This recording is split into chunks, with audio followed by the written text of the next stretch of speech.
तो कल के लेक्चर में हमने एक्सरसाइज 12.1 को सोल्व किया था और आज हम एक्सरसाइज 12.2 का बेसिक देखेंगे। ठीक है, तो आज का जो हमारा टॉपिक है वो है त्रिज्यखंड और वृत्तखंड के अक्षेत्रफल। तो कॉपी पेन निकाल लीजिएगा और साथ साथ नोट कीजिएगा। तो सबसे पहले त्रिज्यखंड और वृत्तखंड, इनका मतलब क्या है उसको समझते हैं। ठीक है भाई, त्रिज्यखंड बोलते किसको हैं, वृत्तखंड कहते किसको हैं, ये पता तो होनी चाहिए। उसके बाद ही इनके क्षेत्रफल के फॉर्मूले देखेंगे। तो सबसे पहले त्रिज्यखंड देखो जी आप। जैसे ये वृत्त है ना, ये इसका केंद्र हो गया। मैंने क्या किया, दो त्रिज्याएं ले ली, एक त्रिज्या ये ले ली और एक त्रिज्या ये ले ली। ठीक, तो त्रिज्याओं और चाप, इसको हम चाप बोलते हैं। ये जो लाइन आप देख रहे हैं ना, इसको हम चाप बोलते हैं। ठीक है, तो त्रिज्याओं, ये होगी त्रिज्या, त्रिज्याओं और चाप के बीच के भाग को, त्रिज्याओं और चाप के बीच के भाग को त्रिज्यखंड कहा जाता है। मतलब ये वाला जो भाग हो गया पिंक कलर का, ये आपका क्या कहलाएगा, त्रिज्यखंड कहलाएगा। त्रिज्यखंड। ठीक है, तो इस हिसाब से देखा जाए तो फिर ये वाला भाग भी त्रिज्यखंड कहलाना चाहिए, ये जो बाकी बच गया है ना। क्यों? अरे भाई, ये भी तो त्रिज्याओं और चाप के बीच का भाग है।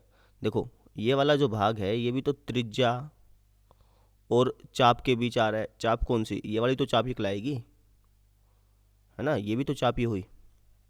तो इस हिसाब से तो ये ग्रीन वाला भी त्रिज्यखंड कहलाना चाहिए, है ना। ये भी त्रिज्याओं और चाप के बीच का भाग है, तो ये भी त्रिज्यखंड होगा। ये भी क्या होगा, आपका त्रिज्यखंड होगा।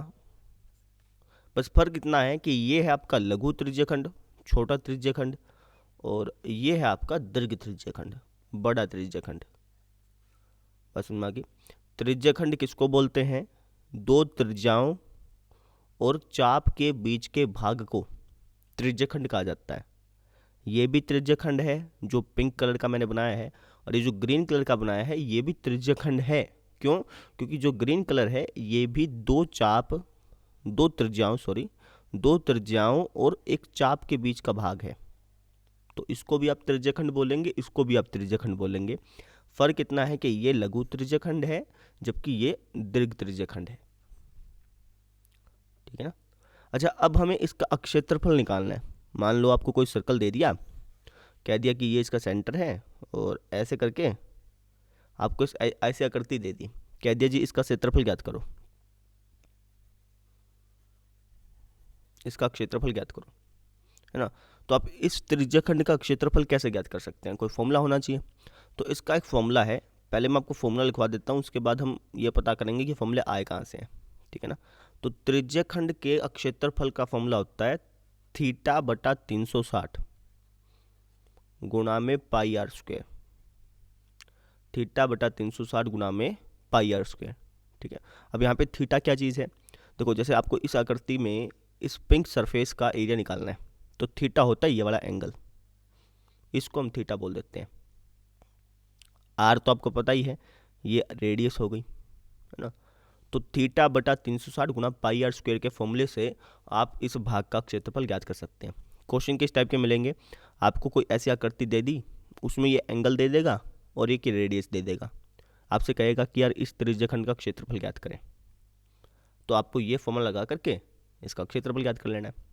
ठीक है। अच्छा, अब आप कहेंगे सर क्या बता कि हमें कोई इस टाइप की आकृति दे, लेट से इस टाइप की आकृति दे, और मान लो कि हमें ये वाला एंगल दे दे, ये वाला एंगल दे दिया और कह दिया कि यार ये वाला क्षेत्रफल ज्ञात करो, तो ये कैसे ज्ञात करेंगे,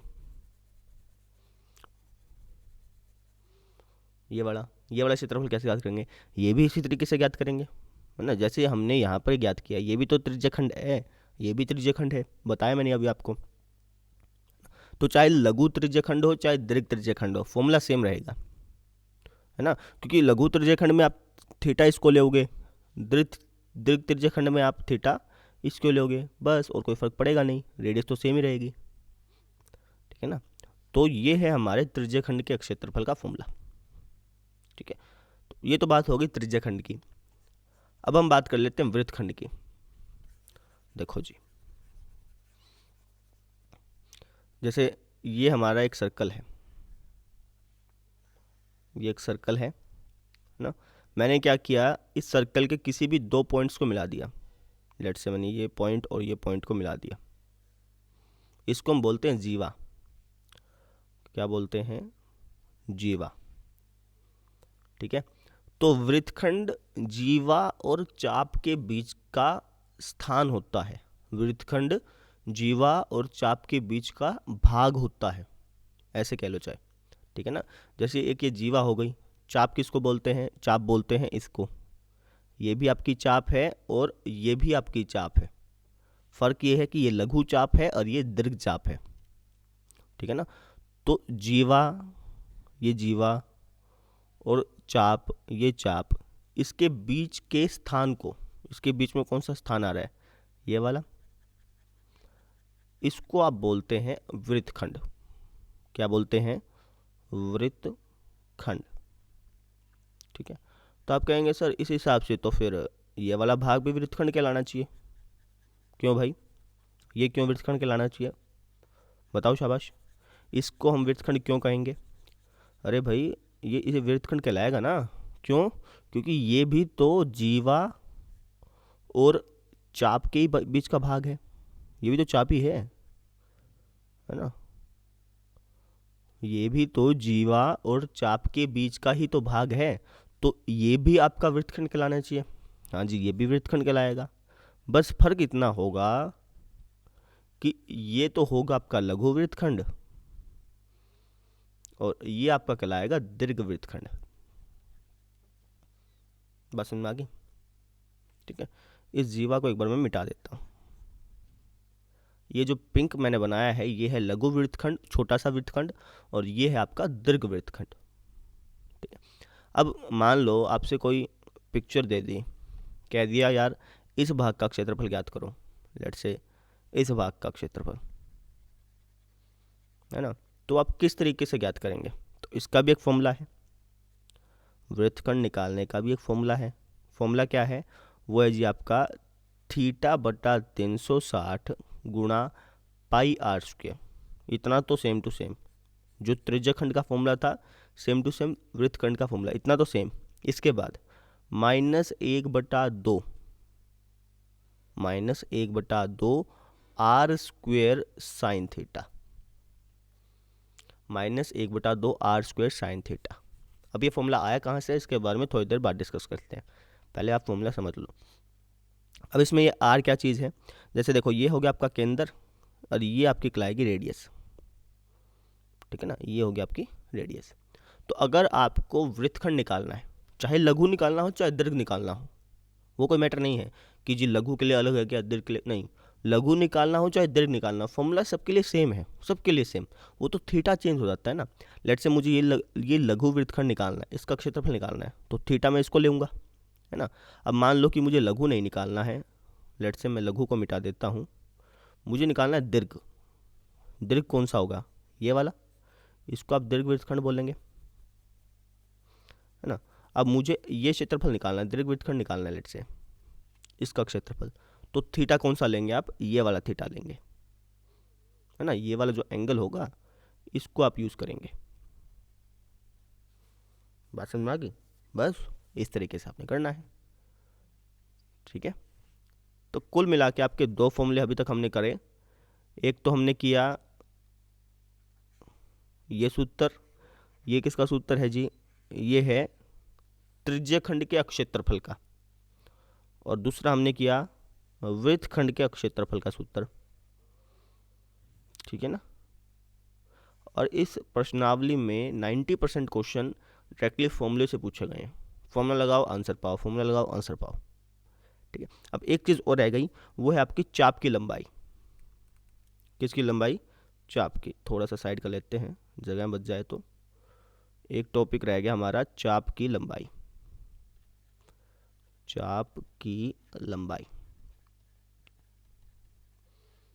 इसको देखो। मान लो कोई वृत्त दे दिया आपको, है ना। और लेट से ये आपको एक त्रिज्यखंड दे दिया, और अब की बार कह दिया कि यार त्रिज्यखंड का क्षेत्रफल मत निकालो, त्रिज्यखंड का क्षेत्रफल मत निकालो, आप एक काम करो, आप इस लघु चाप की लंबाई निकालो, इसकी लेंथ निकालो। तो इसकी लेंथ कैसे निकालोगे? इसके लिए एक फॉर्मूला है। वो फॉर्मूला क्या है? वो फॉर्मूला है जी आपका थीटा बटा 360 गुणा 2 पाई आर। थीटा बटा 360 गुणा में 2 पाई आर, ये जो फॉर्मूला है ये इससे मिलता जुलता है। यहाँ पे पाई आर स्क्वायर था क्योंकि हम एरिया से डील कर रहे थे, है ना। और यहाँ पर क्या है? 2 पाई आर है क्योंकि हम इस चाप की लंबाई से डील कर रहे हैं, तो एक प्रकार से हम वृत्त की परिधि से डील कर रहे हैं, ठीक है। तो ये फॉर्मूला है चाप की लंबाई का। अब ये तीनों फॉर्मूले जो है ना, यही फॉर्मूले आपकी इस एक्सरसाइज में यूज़ होंगे। तो फटाफट से ये देखते हैं कि ये फॉर्मूले आए कहाँ से, ठीक है। तो सबसे पहले बात करते हैं त्रिज्यखंड की। भाई ये फॉर्मूला आया कहाँ से? देखें, इसको नोट कर लिया होगा आपने, ठीक है। देखो जी, त्रिज्यखंड का क्षेत्रफल जो है वो फॉर्मूला बना कहाँ से है? त्रिज्यखंड का क्षेत्रफल का फॉर्मूला बना कैसे? देखो,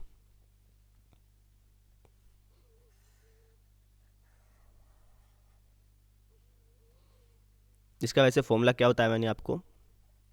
इसका मैंने आपको फॉर्मूला बताया था थीटा बटा 360 गुणा पाई आर स्क्वायर। अब ये फॉर्मूला आया कहाँ से उसको देख रहे हैं, है ना। जैसे समझो ये एक वृत्त है, ठीक है। ये हमारा सेंटर हो गया ओ। मान लो कि हमें कह दिया यार इस इस भाग का क्षेत्रफल ज्ञात करो, इस भाग का, इसका इसका भी कर सकते थे, लेकिन फॉर्मूला बनाने के लिए हम छोटा भाग लेते हैं, ज़्यादा समझ में आ जाए। तो हमें कह दिया यार इस भाग का क्षेत्रफल ज्ञात करो, और ये एंगल दे दिया लेट से 30 डिग्री, ठीक है। और ये रेडियस को हम आर मान लेते हैं एक बार के लिए। ये आपको दे दिया, आपको कह दिया यार इस भाग का क्षेत्रफल ज्ञात करो। तो हम किस तरीके से करेंगे वो समझो। सबसे पहले लॉजिक समझना कि अगर मुझे इस पूरे वृत्त का क्षेत्रफल ज्ञात करना होता, इस पूरे वृत्त का, तब तो हमारे पास फॉर्मूला था पाई आर स्क्वायर, है ना। कहने का मतलब ये हो गया कि अगर यहाँ पर 30 डिग्री ना होकर के मुझे 360 डिग्री का क्षेत्रफल ज्ञात करना होता, क्योंकि पूरे का जब आप क्षेत्रफल ज्ञात करते हैं तो एक प्रकार से वो 360 हो गया ना। एक बिंदु के चारों तरफ बनने वाला कोण 360 डिग्री होता है। अगर मुझे इस पूरे वृत्त का क्षेत्रफल ज्ञात करना है तो इसका मतलब ये हो गया कि 360 डिग्री अगर वृत्त हो, वृत्त का केंद्रीय कोण अगर 360 डिग्री का हो, तो उसका क्षेत्रफल होता है पाई आर स्क्वायर। इसको मैं ऐसे लिख सकता हूँ कि भैया जब एंगल 360 डिग्री हो, या फिर 360 लिख दो क्योंकि डिग्री तो अल्टीमेटली बाद में कट जाएगा। तो जब एंगल 360 हो तो वृत्त का क्षेत्रफल का फॉर्मूला क्या होता है? वृत्त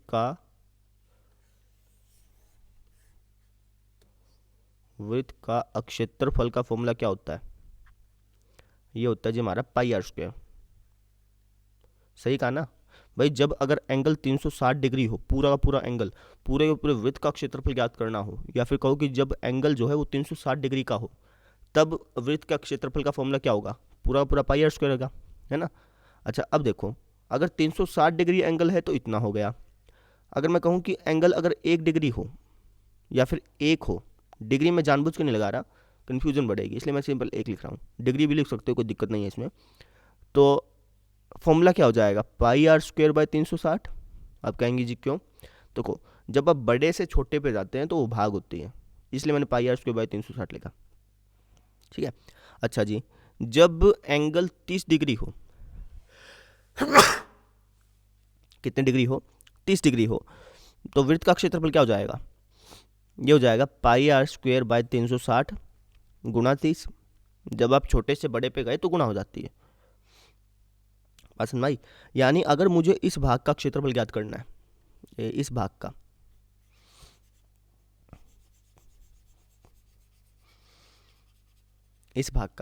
तो इस भाग का क्षेत्रफल ज्ञात करने के लिए मैं ये सूत्र लगा लूंगा, पाई आर स्क्वायर बटा 360 गुणा 30, ठीक है। अब 30 की जगह कोई और एंगल होता है, लेट से 30 की जगह मैं कोई और एंगल ले लेता हूँ, मान लो 40 ले लिया, तो यहाँ पे अगर 40 है तो ये भी 40 हो जाता, ये भी 40 हो जाता, बस, है ना। अब यहाँ पर एक काम करता हूँ, मैं जनरली थीटा मान लेता हूँ, भाई कोई भी एंगल हो सकता है ना, तो हम फॉर्मूला बना रहे हैं तो हम जनरल परसेप्शन लेके चलेंगे। तो यहाँ पे मैंने थीटा लिख दिया।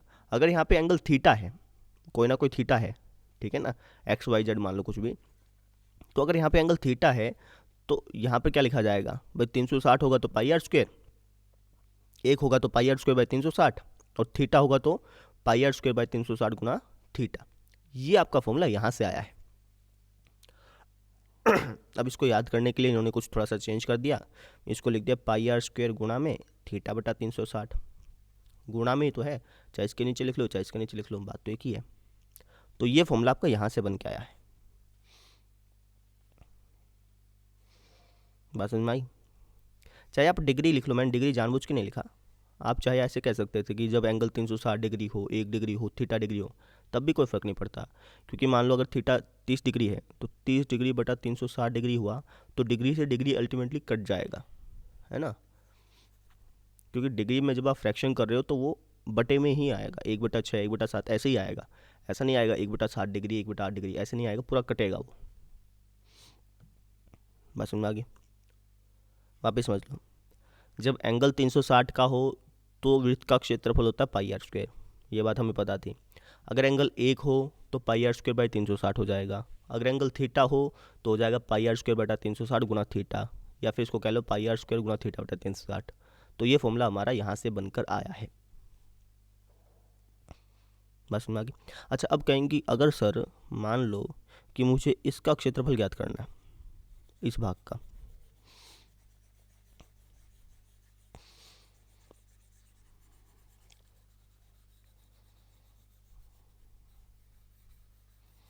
इस भाग का, या फिर कह लो दीर्घ त्रिज्य खंड का, इसका क्षेत्रफल ज्ञात करना है, तो मैं कैसे करूँगा? तब भी कोई दिक्कत नहीं है। अभी तो आपने इसको थीटा लिया, लेट से थीटा की जगह 30 डिग्री मान लेता हूँ ये, है ना। अगर आपको इसका क्षेत्रफल ज्ञात करना है तो आप सबसे पहले ये वाला एंगल ज्ञात करोगे। ये वाला एंगल कैसे ज्ञात करोगे? पूरा 360 होता है, 360 में से 30 घटा देना, ये बच जाएगा 330। तो बस फॉर्मूला यही लगेगा, थीटा की जगह अब आप 330 रखोगे। पहले आप 30 रख रहे थे क्योंकि आपको ये वाला एरिया चाहिए था, अब आपको जबकि ये वाला एरिया चाहिए, दीर्घ त्रिज्य खंड निकालना है, तो अब की बार 330 रख दोगे। बात वही सेम है, फॉर्मूला सेम है, बस वो थीटा चेंज होता है। ठीक है, क्वेश्चंस कराएंगे तो ज़्यादा समझ में आएगा। तो ये तो बात होगी त्रिज्यखंड का क्षेत्रफल कहाँ से आया। अब हम बात करते हैं वृत्तखंड का क्षेत्रफल कहाँ से आया। ठीक है, लेकिन उससे पहले मैं आपको चाप की लंबाई का फॉर्मूला बताता हूँ, वो ज़्यादा आसान रहेगा। ठीक है, देखो अगला हमारा टॉपिक है चाप की लंबाई। भाई चाप की लंबाई का फॉर्मूला कहाँ से आया है?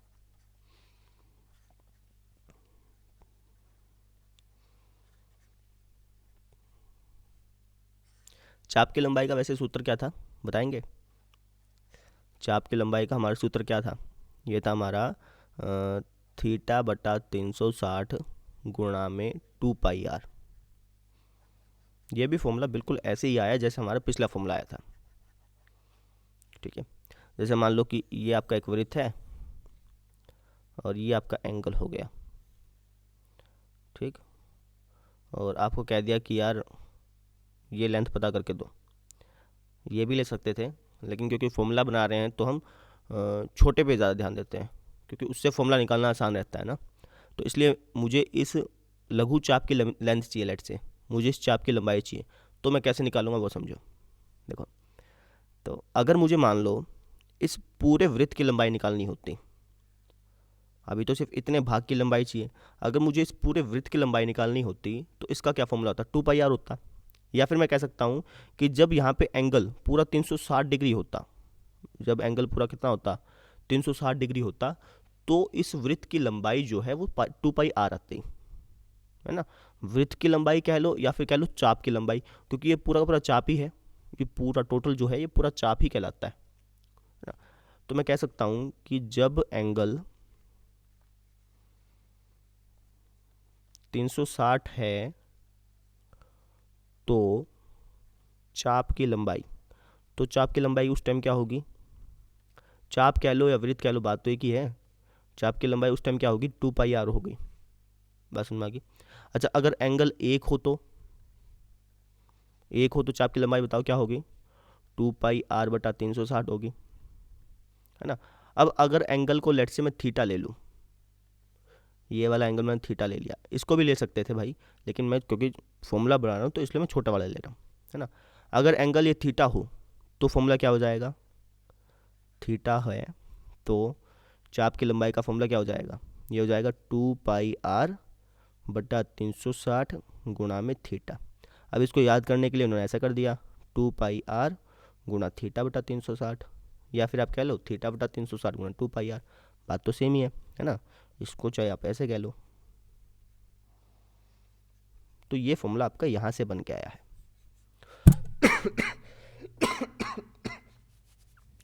बात समझ में आ गई, ये फॉर्मूला आपका यहाँ से बन के आया, ठीक है। सेम एरिया वाला, जैसे जैसे हमने एरिया में किया सेम ऐसे ही हमने चाप की लंबाई में किया, ठीक है। अब आप कहेंगे कि सर अगर मान लो कि हमसे ये वाली लेंथ पूछ ली तो, ये दीर्घ चाप की लेंथ पूछ ली तो, तब कौन सा लगाएंगे, तब भी यही फॉर्मूला लगाना है। चाप की लंबाई में ये कोई फ़र्क नहीं पड़ता कि आपसे लघु पूछा है दीर्घ पूछा है, ऐसी त्रिज्यखंड में ये कोई फ़र्क नहीं पड़ता कि आपसे लघु पूछा है दीर्घ पूछा है, फॉर्मूला सबका सेम है। बस जबकि देखो अब आपको ये वाली लंबाई निकालनी है तो आप थीटा इसको लोगे, है ना, ये वाला जो एंगल है ये थीटा में रख देना, बस आपका आंसर आ जाएगा, ठीक है। अच्छा एक बात का ध्यान रखें, चाप की लंबाई ज़रूरी नहीं है कि त्रिज्यखंड से बने, हो सकता है कि मान लो आपको ऐसी आकृति देता, इसको मिटा रहा हूँ एक बार, मान लो कि आपको कुछ ऐसा वृत्त दे देता, है ना, और एक जीवा दे देता आपको, ठीक है, और आपको कह देता यार इस चाप की लंबाई ज्ञात करो, तब भी उसके लिए यही फॉर्मूला होता ना, फॉर्मूला तो सबके लिए सेम ही रहेगा, चाहे आपको वृत्तखंड दिया हो चाहे आपको त्रिज्यखंड दिया हो, चाप की लंबाई तो दोनों में सेम ही चीज़ है। अगर मुझे यहाँ पर भी लेंथ निकालनी है तब भी यही फॉर्मूला लगेगा, क्यों, क्योंकि मुझे केंद्र तो बताएगा, रेडियस तो वो बताएगा फॉर्म क्वेश्चन में, है ना, और एंगल तो मुझे बताएगा, तो मैं इस चाप की लंबाई वापस निकाल सकता हूँ, कोई दिक्कत नहीं है। चाप की लंबाई त्रिज्यखंड और वृत्तखंड दोनों के लिए सेम है, तो इसका सिर्फ एक ही फॉर्मूला बन जाता है जो कि है ये। बात समझ में आ गई। तो दो हमने फॉर्मूले किए, पहला हमने फॉर्मूला किया त्रिज्यखंड का क्षेत्रफल का, ये पता किया कि ये फॉर्मूला आया कहाँ से, फिर हमने पता किया चाप की लंबाई का सूत्र कि ये सूत्र कहाँ से आया। बात समझ में आ गई, ठीक है ना।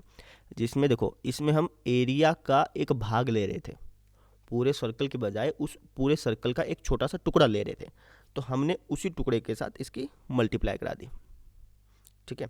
इसमें हम क्या कर रहे हैं, पूरी चाप की बजाय चाप का एक छोटा सा टुकड़ा ले रहे हैं, तो इसलिए मैंने इसकी 2 पाई r से मल्टीप्लाई करा दी, सिंपल, ठीक है। अब हम बात करते हैं वृत्तखंड का क्षेत्रफल, ये थोड़ा सा अलग है, इसको थोड़ा ध्यान से सुनना। वृत्तखंड का क्षेत्रफल, इसका वैसे कोई डायरेक्ट फॉर्मूला नहीं है, लेकिन हम डायरेक्ट फॉर्मूला भी बना सकते हैं। वृत्तखंड का क्षेत्रफल,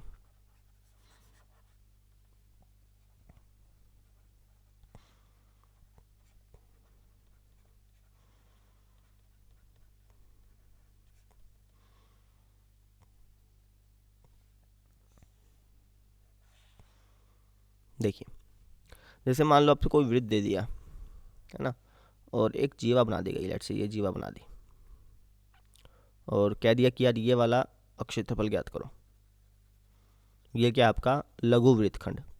आप दीर्घ का भी ज्ञात कर सकते थे, लेकिन क्योंकि फॉर्मूला बना रहे हैं तो आसान सा लेंगे, इसलिए मैंने लघु ले लिया, ठीक है। आपसे कह दिया यार इस लघु वृत्तखंड का क्षेत्रफल ज्ञात करो, या फिर सिंपल कह लो वृत्तखंड का क्षेत्रफल ज्ञात करो, ठीक है। तो हम कैसे करेंगे, तो हमें क्वेश्चन में क्या क्या देगा बता देता हूँ। हमें क्वेश्चन में ये त्रिज्या जरूर देगा, त्रिज्या जो है ना ये आपको देगा ही देगा, ठीक है। हमें ये एंगल जरूर देगा, लेट से एक एंगल को थीटा कह दिया ना। फिर आपसे कहेगा कि इस वृत्तखंड का क्षेत्रफल ज्ञात करो, तब आप इस वृत्तखंड का क्षेत्रफल कैसे ज्ञात कर सकते हैं, तो लॉजिक समझना, मुझे इस वृत्तखंड का क्षेत्रफल ज्ञात करना है ना, तो एक काम करता हूँ ना, सबसे पहले तो मैं इस पूरे त्रिज्यखंड का क्षेत्रफल ज्ञात कर लेता हूँ।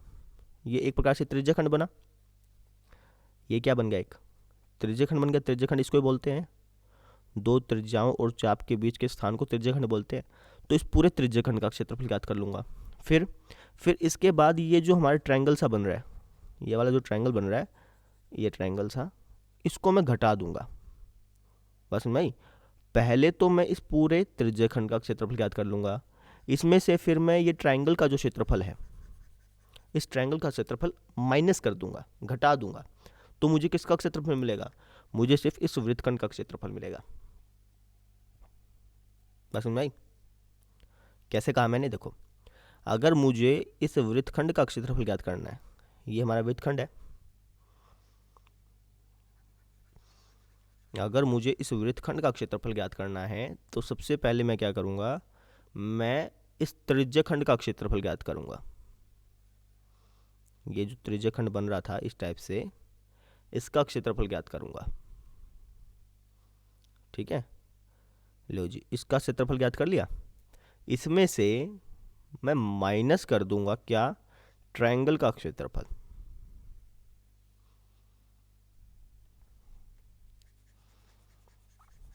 ठीक है, अगर मुझे वृत्तखंड का क्षेत्रफल ज्ञात करना है तो पहले मैं त्रिज्यखंड का क्षेत्रफल ज्ञात करके इसमें से जो ट्रायंगल सा बन रहा है इसको मैं माइनस कर दूंगा, तो मुझे क्या मिल जाएगा? वृत्तखंड मिल जाएगा। इतना लॉजिक समझ में आ गया? तो मैं इसको ऐसे लिख दूं कि भैया जो वृत्तखंड का क्षेत्रफल होगा, वृत्तखंड का जो क्षेत्रफल होगा वो बराबर होगा त्रिज्यखंड के क्षेत्रफल में से, त्रिज्यखंड का क्षेत्रफल, इसमें से अगर मैं ट्रायंगल का क्षेत्रफल ज्ञात कर दूं, घटा दूं, त्रिभुज का क्षेत्रफल घटा दूं, तो उसके बराबर होगा। है कि नहीं? सही बात है। ठीक है, तो अब हम इसका फॉर्मूला ज्ञात करते हैं। देखो, इस आकृति को मैं थोड़ा सा नीचे ले आता हूं। वैसे मैंने इसका फॉर्मूला क्या लिखवाया था बताओ एक बार? इसका फॉर्मूला मैंने वैसे क्या लिखवाया था, याद है? इसका फॉर्मूला था थीटा बटा 360 गुणा में pi r square minus 1/2 r square sine theta. ये फॉर्मूला लिखवाया था ना। अब देखो ये फॉर्मूला आया कहाँ से था। मुझे इस वृत्तखंड का क्षेत्रफल निकालना है, इस वृत्तखंड का, इसका, है ना। एक काम करता हूँ, इसको मैं दूसरे कलर से, पिंक कलर से लिख देता हूँ, थोड़ा पता चल जाए ना, ध्यान में रहेगा। पिंक तो दिखेगा ही नहीं आपको, ब्लैक से लिख देते हैं। चलो, मुझे वृत्तखंड का क्षेत्रफल ज्ञात करना है।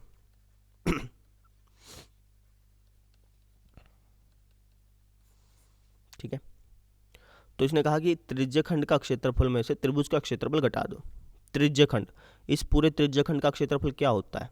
इसका होता है जी हमारे पास थीटा बटा 360 गुणा में पाई आर स्क्वायर, यही होता है त्रिज्यखंड का, माइनस। अच्छा, इस त्रिभुज का क्षेत्रफल क्या होगा? आप कहेंगे जी त्रिभुज का क्षेत्रफल कैसे निकालेंगे? त्रिभुज के क्षेत्रफल का फॉर्मूला होता है 1/2 गुना आधार गुना ऊंचाई, है ना। तो हम इसका यूज करते हैं, इसका यूज करके हम इस त्रिभुज का क्षेत्रफल ज्ञात करेंगे। ठीक है, लेकिन ये इतना आसान नहीं होगा, थोड़ा सा इसमें दिमाग लगेगा। एक काम करता हूँ, मैं इस ट्रायंगल को अलग से बनाता हूँ ताकि थोड़ा समझ में आए। ठीक है, लो जी, इस आकृति को अलग से बना लेते हैं। ये जो ट्रायंगल है ना, इसको मैं थोड़ा सा बड़ा बना लेता हूँ अलग से। ये ट्रायंगल कुछ कुछ इस टाइप की है। ठीक है, और ये आपको थीटा दिया हुआ है, ये आपको रेडियस दी हुई है। तो मुझे इसका एरिया निकालना है। एरिया का फॉर्मूला होता है 1/2 गुना आधार गुना ऊंचाई, है ना। लेकिन यार मुझे ना तो आधार पता ना ही ऊंचाई पता, तो मैं इसका फॉर्मूला कैसे निकालूंगा? अब मुझे यहाँ पे ट्रिग्नोमेट्री का यूज़ करना पड़ेगा। ठीक है, कैसे? ध्यान से समझो। आधार आप किसी भी भुजा को ले सकते हैं, चाहे आप इसको ले लें, इसको ले लें, इसको ले लें, आपकी मर्जी है। जरूरी नहीं कि आधार आप इसको ही लें, इसको भी ले सकते हैं, इसको भी ले सकते हैं, आपकी जैसी इच्छा है। एक काम करते हैं ना, फिर इसको आधार लेते हैं। क्यों? क्योंकि ये आपको रेडियस दे रखा है ना, ये आपको आर दे रखा है, आपको इसकी वैल्यू पता है। आपको इसकी वैल्यू तो नहीं पता ना, लेकिन आपको इसकी वैल्यू तो पता है। आपको तो क्वेश्चन में रेडियस देगा, तो इसलिए आधार में इसको ले रहा हूँ। चाहे आप इसको ले लो चाहे इसको ले लो, इसको मत लो क्योंकि इसकी वैल्यू आपको पता नहीं है, इसकी लेंथ आपको पता नहीं है। क्वेश्चन में आपको रेडियस देगा, यानी इसकी आपकी लेंथ पता होगी, इसकी तो नहीं पता। ठीक है, तो हमने क्या काम किया, हमने इसको आधार ले लिया। लेट से मैं इसको नाम दे देता हूँ ABC। तो मैंने BC को आधार ले लिया। ठीक है, तो आधार का काम तो हो गया, आधार तो मुझे पता चल गया, अच्छी बात है। इसको आधार ले लिया, ऊंचाई पता करनी पड़ेगी क्योंकि उसके बाद ही ये फॉर्मूला लगेगा, है ना। तो इसकी ऊंचाई क्या होगी? अगर ये आधार है तो ऊंचाई होगी ये वाली ऊंचाई होगी, है ना। लेट से मैं इसको कुछ और नाम देता हूँ, इसको मैंने M नाम दे दिया। AM जो होगी इसकी क्या होगी? ऊंचाई होगी। और ये क्या चीज़ है, ये आपकी आर है। बात समझ में आ गई। आधार आपको आर पता है, ऊंचाई आपको निकालनी है कैसे न कैसे करके। तो ऊंचाई निकालने के लिए हम ट्रिग्नोमेट्री का यूज़ करेंगे। कैसे, ध्यान से देखो, ये आपका एक राइट एंगल ट्रायंगल बनेगा, ये वाला। आप कहेंगे जी यहाँ पे तो राइट एंगल है ही नहीं। तो जब हम ऊंचाई बनाते हैं ना, जब हम ऊंचाई बनाते हैं, ये मैंने ऊंचाई खींची है, तो ऊंचाई हमेशा 90 डिग्री पे होती है, ध्यान रखना। तो ये आपका एक राइट एंगल ट्रायंगल बन गया। अब इसमें मुझे सिर्फ एक ही भुजा पता है, एक ही भुजा पता है और एक ही एंगल पता है, तो इसलिए मैं यहाँ पे ट्रिग्नोमेट्री का यूज़ करूँगा। अगर मुझे दो भुजापति होते ना, तो फिर मैं पाइथागोरस का यूज़ करके एम निकाल लेता, ठीक है ना। अब कई सोचते हैं कि काम करते हैं ना सर, ये पूरा आर है तो ये r/2 हो गया, ये r/2 हो गया, फिर पाइथागोरस लगा लो। नहीं, ये जब मैंने यहाँ पे परपेंडिकुलर खींचा है तो ज़रूरी नहीं है कि ये माध्यिका का भी काम करेगा, ये ज़रूरी नहीं है। ये तभी होता कि अगर ये हमारा समबाहु त्रिभुज होता, समबाहु त्रिभुज होता ना, तब आप इसको माध्यिका कह सकते थे, लेकिन समद्विबाहु में ज़रूरी नहीं है। बस समझ आ गई। तो आपने यहाँ पे क्या खींचा, एक परपेंडिकुलर खींचा। अब आप इस ट्रायंगल पे लगाएंगे ट्रिग्नोमेट्री। कैसे, देखो ये हमारा मेन एंगल है, तो ये हो गया हमारा लंब, है ना। आपको लंब निकालना है और आपको कर्ण पता है, यही बात है। आपको लंब निकालना है और आपको कर्ण पता है, ठीक है। लंब बटा कर्ण क्या होता है, लंब बटा कर्ण होता है साइन। एंगल कितना है यहाँ पे, थीटा, तो लंब बटा कर्ण क्या हो गया, साइन थीटा। लंब कितना है, लंब है आपका ये AM, लंब कितना है AM। कर्ण कितना है, कर्ण है जी आपका ये AB, AB की वैल्यू पता है R, है ना। तो ये हमारा है साइन थीटा। तो यहाँ से हमारा ऊंचाई निकल आएगी, AM निकल आएगा। तो यहाँ से अगर आप AM देखेंगे तो क्या आ जाएगा, R गुणा में चल जाएगा, R साइन थीटा आ गया। यानी ये जो ऊंचाई है इसकी लेंथ कितनी हो गई, R साइन थीटा।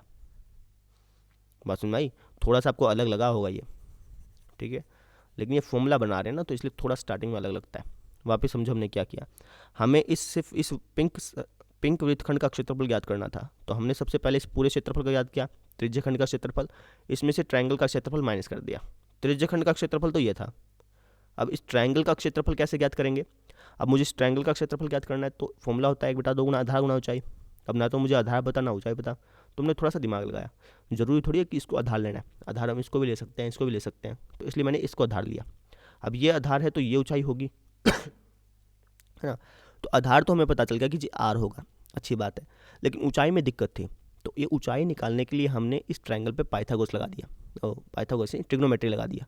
अब आप चाहें तो इस पे लगा सकते थे, इस पे भी लगा सकते थे, कोई दिक्कत नहीं थी। इस पे नहीं लगा सकते थे, क्यों, क्योंकि इस पे तो आप लगा सकते थे क्योंकि यहाँ से आपको R पता था, यहाँ पे नहीं लगा पाते। तो मैंने इस ट्रायंगल पे लगाई ट्रिग्नोमेट्री, ट्रिग्नोमेट्री लगाई, तो वहाँ से मुझे ये R साइन थीटा मिला। कैसे, परपेंडिकुलर दिया गया था, परपेंडिकुलर निकालना था, हाइपोटेन्यूज दिया गया था, तो P/H equal to sine theta, वहाँ से ये R साइन थीटा निकल के आ गया, ठीक है।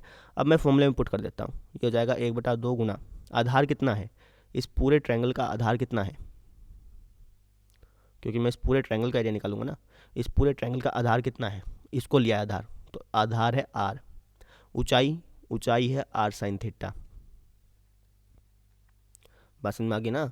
अगर लेट्स से मैं इस ट्रायंगल को सीधा बना दूँ, अगर मुझे ट्रायंगल सीधा बन गया तो मैं आपको सीधा बना के दिखाऊंगा एक बारी। इस ट्रायंगल को मैं सीधा बना के दिखाता हूँ एक बार, रुको, बनेगा ये ट्रायंगल सीधा।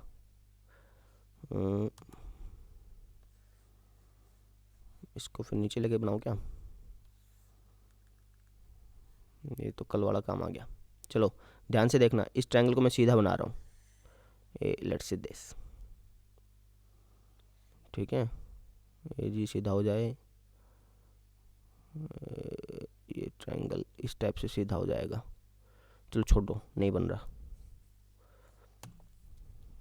बात समझ में आ गई ना आपके, वैसे ठीक है ना। ये आधार हो गया और ये ऊंचाई हो गई, तो हमने आधार गुना ऊंचाई कर दिया ऐसे, ठीक है। तो इसका फॉर्मूला क्या बन गया हमारा, 1/2 R² साइन थीटा, ये हमारा फॉर्मूला बन गया। R की R से गुना दो तो R² हो जाएगा ना। तो ये किसका फॉर्मूला है, ये इस ट्रायंगल के एरिया का फॉर्मूला है, तो इसको माइनस कर देते हैं, 1/2 R² साइन थीटा, ठीक है ना। तो वृत्तखंड का क्षेत्रफल कैसे आया, त्रिज्यखंड का क्षेत्रफल माइनस त्रिभुज का क्षेत्रफल। त्रिज्यखंड का क्षेत्रफल तो निकाल लिया था आसानी से, कोई दिक्कत नहीं थी। त्रिभुज का क्षेत्रफल निकालने के लिए हमने ट्रिग्नोमेट्री का यूज़ किया, वहाँ से हमारा इसका फॉर्मूला आ गया 1/2 गुना R² साइन थीटा।